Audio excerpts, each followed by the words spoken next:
देख रहे हैं वनांचल भूमि न्यूज। ले चलते हैं आपको रायपुर के मैक कॉलेज में बुद्धिजीवी सम्मेलन का कार्यक्रम हो रहा है। 2047 में भारत कैसा होगा, इस विषय पर चर्चा हुई है।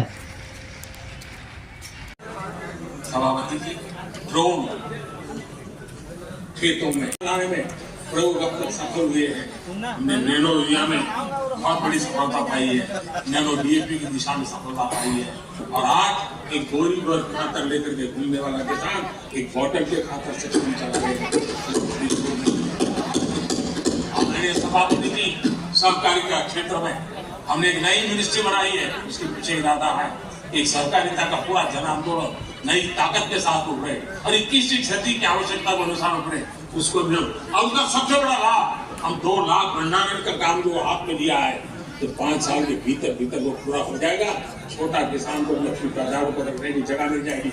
किसान तय करेगा किस भाव से बाजार में बेचना है नहीं बेचना है।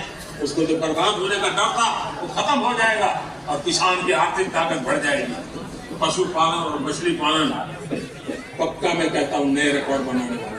आज हमारे यहाँ पशु की संख्या है लेकिन दूध की उत्पादन का मैं उत्पादन नहीं एक्सपोर्ट करने की दुनिया में हम बहुत बड़ी तेजी से विकास करेंगे। ये भी मेरा पूरा विश्वास है। हमने एफपीओ की जो रचना का प्रारंभ किया है अनुभव बहुत अच्छा है।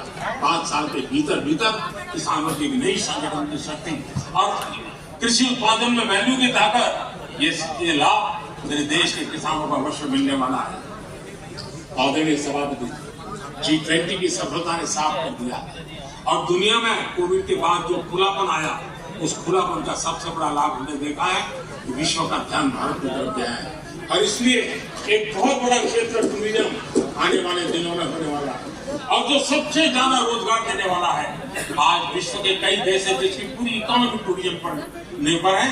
भारत में भी बहुत से राज्य ऐसे बन सकते हैं जो उनकी पूरी इकोनॉमी का सबसे बड़ा हिस्सा टूरिज्म होगा और वो दिन दूर नहीं है जिन नीतियों को लेकर हम चल रहे हैं। भारत एक बहुत बड़ा टूरिस्ट डेस्टिनेशन बनने वाला है। आदरणीय सभापति जी जिसका हिसाब किताब पहले बहुत कम हुआ करता था, जिसकी बातें सुनकर के हमारी मजाक उड़ाई जाती थी जब मैं डिजिटल इंडिया की चर्चा करता था, जब मैं फिनटेक की चर्चा करता था तो मैं जरा आउट ऑफ पश्चिम विधानसभा के लोकप्रिय विधायक पूर्व मंत्री आदरणीय श्री राजेश मूर्ति जी का आगमन है। जोरदार तालियों से हम अभिनंदन कर रहे हैं, स्वागत कर रहे हैं आदरणीय राजेश जी। दुनिया में भारत का दल का होने वाला है और डिजिटल व्यवस्थाएं भारत के सामर्थ्य को बढ़ाने वाली है। विश्व मानता है कि एआई का सबसे ज्यादा उपयोग कोई करने का सामर्थ्य किसी देश में होगा। लेटेस्ट से लेटेस्ट टेक्नोलॉजी का उपयोग मेरा देश करेगा। आदरणीय सभापति जी स्पेस की दुनिया में भारत का नाम रोशन हो रहा है। हमारे वैज्ञानिकों का पराक्रम नजर आना और आने वाले 5 साल का जो कार्यक्रम है ना, मैं आज उसको शब्दों में बयान नहीं करना चाहता हूँ लेकिन विश्व को अचंभित करने की दिशा में हमारे वैज्ञानिक स्पेस की दुनिया में भारत को ले जाएंगे। ये मेरा पक्का विश्वास है। की इकोनॉमी में बहुत बड़ा बदलाव 10 करोड़ स्वयं सहायता जुड़ी और 3 करोड़ हमारी लखपति दीदी ये अपने आप में हमारे बेटियों के उत्कर्ष की गाथा ले। सभी से अनुरोध अपना स्थान ग्रहण कर लेंगे प्लीज। जहाँ जगह जिस क्षेत्र में मैं साफ हमारे अतिथिगण बस आ चुके हैं, सभी स्थान ग्रहण कर लेंगे प्लीज। भारत कभी हम सुना करते थे स्वर्णिम युग था। मुझे वो दिन दूर नहीं दिखते जब 5 साल में वो मजबूत नींव आएगी और 2047 तक बोलते ये देश उस स्वर्णिम युग को फिर से जीने लगेगा। विश्वास के साथ आगे सभापति सिर्फ भारत ये शब्दों का खेल नहीं है, ये हमारा कमिटमेंट है और इसके लिए हम समर्पित भाव से हमारी हर सांस उस काम के लिए, हमारी हर पल उस काम के लिए है, हमारी हर सोच उस काम के लिए समर्पित है।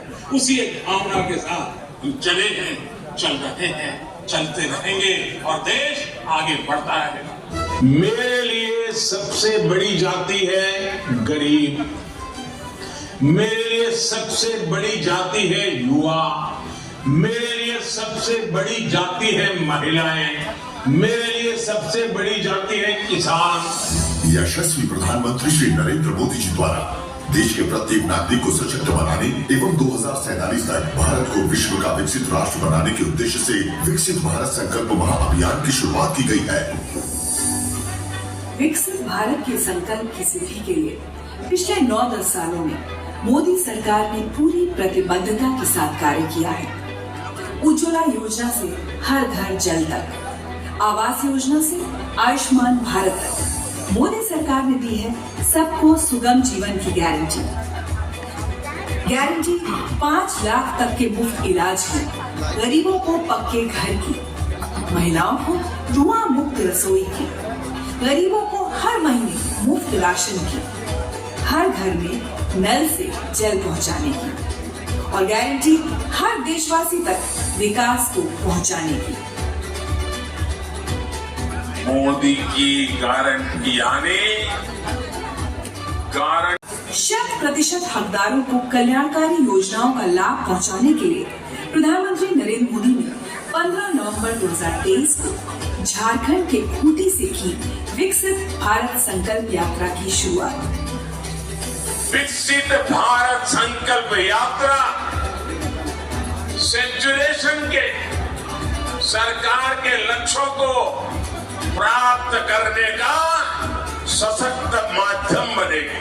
हर देशवासी को मूलभूत सुविधाएं मिले और हर शहर और गांव आधुनिक कनेक्टिविटी से जुड़े, ये हमारे दूरदर्शी प्रधानमंत्री श्री नरेंद्र मोदी जी की गारंटी है। और मोदी जी की गारंटी यानी गारंटी पूरी होने की भी गारंटी, क्योंकि बीते 10 वर्षों में देश भर में कनेक्टिविटी के क्षेत्र में अभूतपूर्व काम हुए हैं, जिसका लाभ छत्तीसगढ़ के लोगों को भी मिला है। भारत में जो ये बदलाव वो भारत के नागरिकों की ईज ऑफ लिविंग में बढ़ा रहा है, उन्हें एम्पावर कर रहा है। प्राकृतिक सुंदरता, आदिवासी शिल्पकला और वैभवपूर्ण संस्कृति का प्रतीक छत्तीसगढ़। साथियों, आज भारत के सामने बहुत बड़ा अवसर है। आज से 100 साल पहले, मैं पिछली शताब्दी की बात कर रहा हूं, आज से 100 साल पहले जब भारत आजादी की जंग लड़ रहा था, तो वो पिछली शताब्दी का तीसरा दशक मैं आपका ध्यान आकर्षित करना चाहता हूं। 1923-1930 का वो कालखंड याद कीजिए। पिछली शताब्दी का तीसरा दशक भारत की आजादी के लिए बहुत अहम था। इसी प्रकार 21वीं सदी का ये तीसरा दशक भी उतना ही महत्वपूर्ण है। पिछली शताब्दी के तीसरे दशक में ललक थी, लक्ष्य था स्वराज्य का। आज लक्ष्य है समृद्ध भारत का, विकसित भारत बनाने का। उस तीसरे दशक में देश आजादी के लिए निकल पड़ा था। देश के कोने कोने से आजादी की गुंज सुनाई का मार्ग हो या असहयोग का मार्ग हो, सारे मार्ग पूर्ण रूप से जागरूक थे, ऊर्जा से भरे हुए थे। इसी का परिणाम था कि इसके 25 साल के भीतर भीतर देश आजाद हो गया।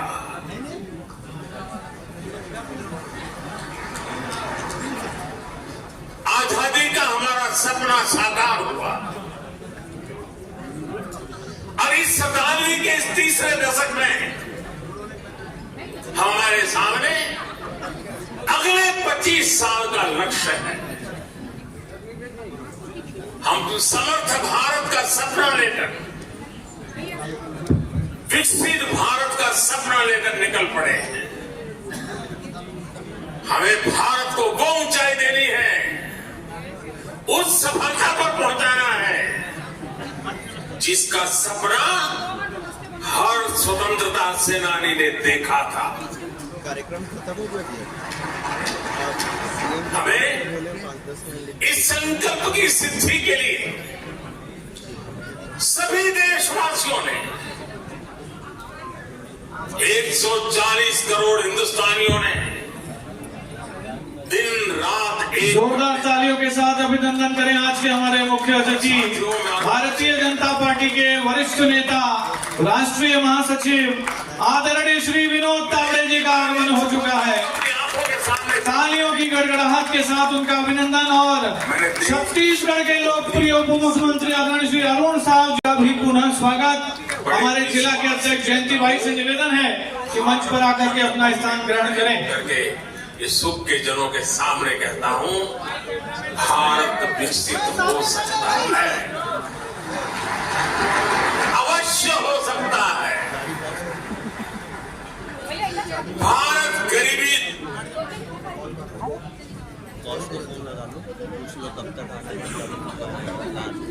बोलिए भारत माता की, छत्तीसगढ़ महतारी की।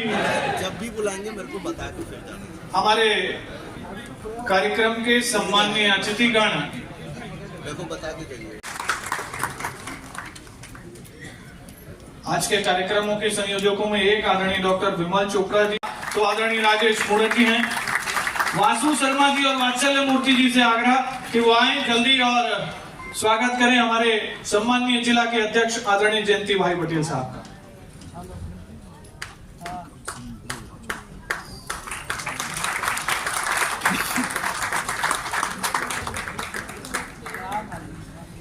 आज का यह कार्यक्रम विजन ऑफ विकसित भारत 2047 का भारत। आखिर क्या जरूरत है कि हम आज इस बात पे चर्चा कर रहे हैं? आखिर क्या जरूरत पड़ी कि 25 साल के बाद का भारत कैसा हो, इसकी हम चर्चा कर रहे हैं? तो इसका अगर कोई कारण है तो हम सबके लोकप्रिय दिल में बसने वाले प्रधानमंत्री नरेंद्र मोदी जी, जिन्होंने 10 साल में विकसित भारत की एक मजबूत नींव को खड़ा किया है। 10 साल में ऐसा परफॉर्मेंस करके दिखाया है जो शायद हम 16 लाख करोड़ रुपए में इस्टेब्लिशमेंट के खर्चे, पेंशन के खर्चे, सब्सिडी के खर्चे ये जब लागू होते थे तो देश के गरीबों के लिए कुछ बचता ही नहीं था। लेकिन हम देखें कि यशस्वी प्रधानमंत्री मोदी जी ने 60 वर्षों के 16 लाख करोड़ के बजट को केवल 10 वर्षों में 50 लाख करोड़ तक पहुंचा दिया। 3 गुना सरकार खर्चा कर रही है। ऐसे बहुत और भी मैजिकल आंकड़े आप सबके बीच में आएंगे, विजन सामने आएगा, आप सभी से भी हम सुझाव एकत्रित करेंगे। तो आज बिना किसी विलंब के मैं आग्रह करता हूं छत्तीसगढ़ प्रदेश के माननीय उप मुख्यमंत्री, जो छत्तीसगढ़ के विकास का बीड़ा उठा करके चल रहे हैं, एक बहुत ही महत्वपूर्ण मंत्रालय भी आपके पास है, और यहाँ पर जितने वकील बैठे हैं, वैसे तो प्रदेश का हर व्यक्ति आप पे गर्व करता है, पर वकील जितने बैठे हैं उनको ज्यादा खुशी होती है क्योंकि आप एक हाईकोर्ट के सुप्रसिद्ध वकील हैं। मैं मानता हूँ आपका नॉलेज, आपकी बातें हम सबको लाभान्वित करेगी। मैं आपसे आदर पूर्वक निवेदन करता हूँ, आप आज संबोधित करें। नहीं बैठेंगे ना, वो खड़े ही रहेंगे। आज के इस बहुत ही विशिष्ट कार्यक्रम बुद्धिजीवी सम्मेलन, और इस सम्मेलन में हम सबका सौभाग्य है कि लंबे समय तक जिन्होंने अपने जीवन का में लगाया, पूरे देश भर में घूमे विद्यार्थी परिषद के काम से, और आज भारतीय जनता पार्टी के राष्ट्रीय महामंत्री हैं, महाराष्ट्र में सरकार में मंत्री रहे, और आज पार्टी के राष्ट्रीय महामंत्री के रूप में हमारे बीच में उपस्थित हैं आदरणीय विनोद तावड़े जी। एक बार जोरदार ताली बजा के उनका अभिनंदन और स्वागत करें।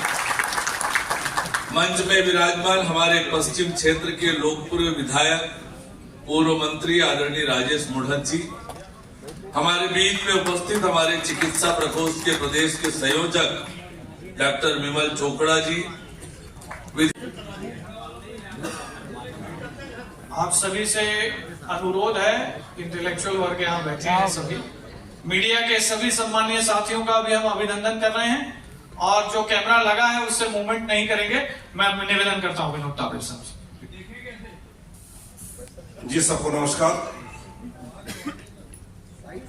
आज के इस सम्मेलन में उपस्थित छत्तीसगढ़ प्रदेश के उप मुख्यमंत्री आदरणीय अरुण साव जी, रायपुर के विधायक राजेश मुनत जी, श्री विमल चोपड़ा जी, जयंत पटेल जी, अमित चुनानी जी, जेपी चंद्रवंशी जी और इस कार्यक्रम के संयोजक अमित जी, यहाँ पर उपस्थित सभी भाई बहनों को मेरा नमस्कार।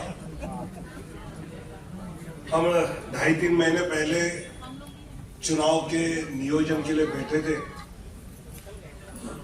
माननीय प्रधानमंत्री जी थे, माननीय गृहमंत्री जी, माननीय राष्ट्रीय अध्यक्ष और पार्टी के हम सब महामंत्री, और उस समय फिर चुनाव प्रचार में कहां पर पब्लिक मीटिंग्स होंगी, क्या होंगी, और इसका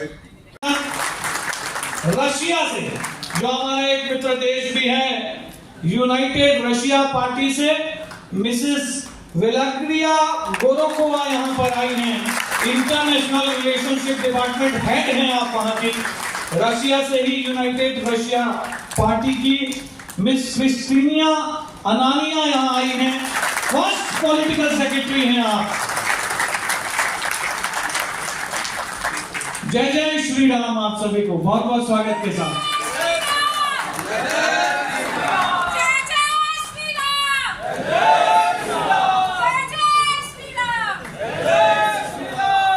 देखिए भारत के लोकतंत्र की ताकत और भारत के लोकतंत्र। भारत कब बनेगा? जब विकसित छत्तीसगढ़ बनेगा। विकसित छत्तीसगढ़ कब बनेगा? जब विकसित रायपुर बनेगा। विकसित रायपुर कब होगा?